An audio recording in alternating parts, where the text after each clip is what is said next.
బీజేపీలతో మేము కొట్లాడటం ఎడగొట్టాడు మీరు. ఇలా బీజేపీలను ఓడగొట్టింది ఎవరు? బండి సంజయ్ని ఓడగొట్టింది బీఆర్ఎస్ పార్టీ, అరవింద్ ఓడగొట్టింది బీఆర్ఎస్ పార్టీ, ఆదిలాబాద్ లో బాబురావు ఎంపీని ఓడగొట్టింది బీఆర్ఎస్ పార్టీ, ఈటల రాజేందర్ గారిని ఓడగొట్టింది బీఆర్ఎస్ పార్టీ, రఘునందన్ రావును ఓడగొట్టింది బీఆర్ఎస్ పార్టీ. అసలు బీజేపీతో కొట్లాడింది బీఆర్ఎస్ పార్టీ కదా. वो बीजेपी का गवर्नर साहबा जो बिल असेंबली में पास करके हम पर भिजाए, वो पूरा बिलों को रोके रखा. अब कांग्रेस आने के बाद पूरा पास कर दे रहा. अब कौन किससे मिल गया? जब क्यों रोके, अब क्यों पास हो रहा बिल? मालूम नहीं हो रहा क्या? రాహుల్ గాంధీ నిన్న ఉదయం రాహుల్ గాంధీ గారు అక్కడ మాట్లాడిండు. నార్త్ ఈస్టర్న్ స్టేట్స్ లో బస్సు యాత్రలో మాట్లాడిండు. పొద్దుగాల రాహుల్ గాంధీ అదాని అవినీతి పరుడు, అదాని అవినీతి వెనుక ప్రధాని ఉన్నాడని పొద్దుగాల రాహుల్ గాంధీ మాట్లాడితే, పొద్దుకేమో రేవంత్ రెడ్డి పోయి అదానిని అల్పించుకుంటాడు.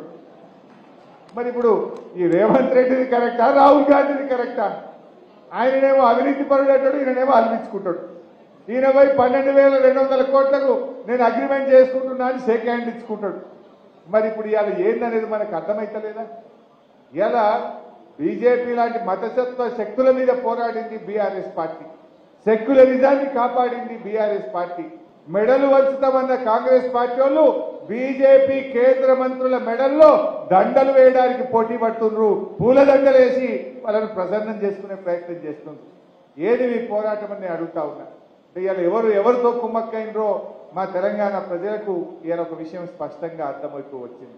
నాకు తెలిసి మెదక్లో 7 ఎమ్మెల్యేలకు 6 ఎమ్మెల్యేలు మనమే ఉన్నాం.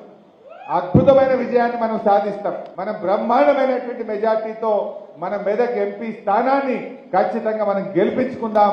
ఎవరికి ఏ కష్టం వచ్చినా హరీష్ అన్న మీకు అండగా ఉన్నాడు, ధైర్యంగా ఉండండి. మన కేసీఆర్ ఉంటాడు, నేను కూడా సంపూర్ణంగా అందుబాటులో ఉండి అందరం కలిసికట్టుగా ముందుకు సాగుదామని చెప్పి మనవి చేసుకుంటూ